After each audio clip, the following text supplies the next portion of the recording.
Hello sisters, do you know that January is Cervical Cancer Awareness Month?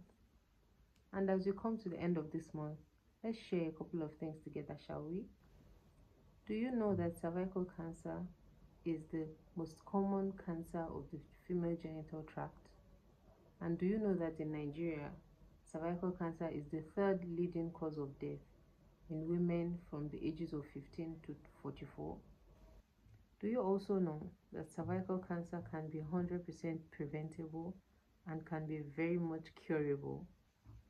And you know, we can't talk about cervical cancer without talking about the big bad guy, HPV, human papilloma virus.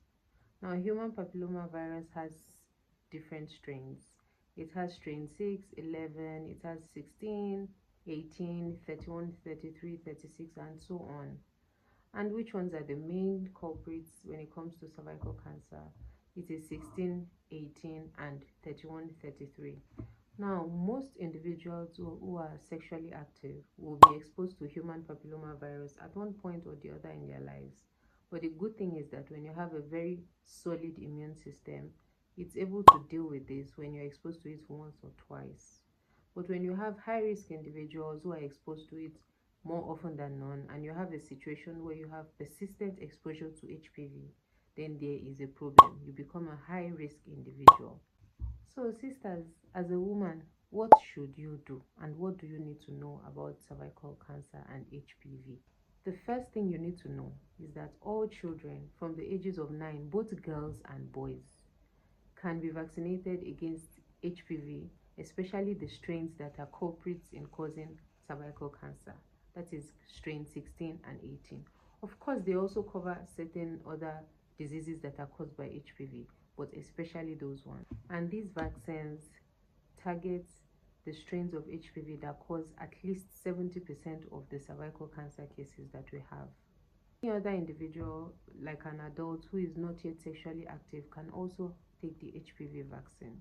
It's also very effective in adults before onset of sexual activity.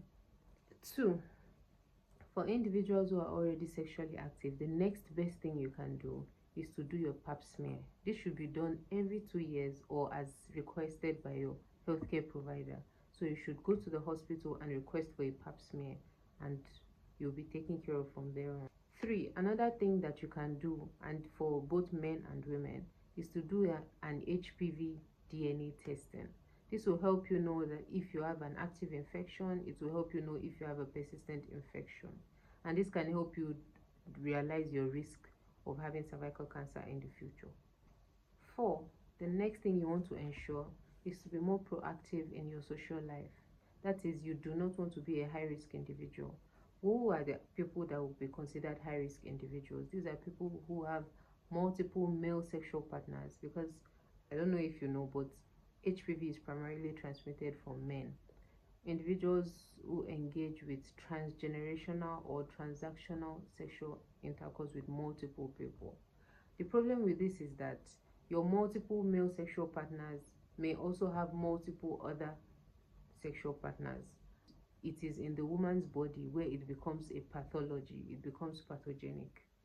Although we have also been seeing cases of men having penile cancer and throat cancer because of HPV, but this video is focused on cervical cancer. So we are talking about women today. In a transgenerational partnership, as the younger person or the younger woman, you may not have a lot of control over the things that you need to take care of. There is a chance that you may also be refused to use condoms or any other thing like that. And an individual who has STDs or who is at risk of STDs automatically is a high risk person for HPV. So that becomes a problem, you know. In a transactional situation, when you do not know if your transactional partner is also having transactional partners with other people. So this creates a network, a whole cycle of high-risk individuals, which is what we want to avoid when it comes to cervical cancer.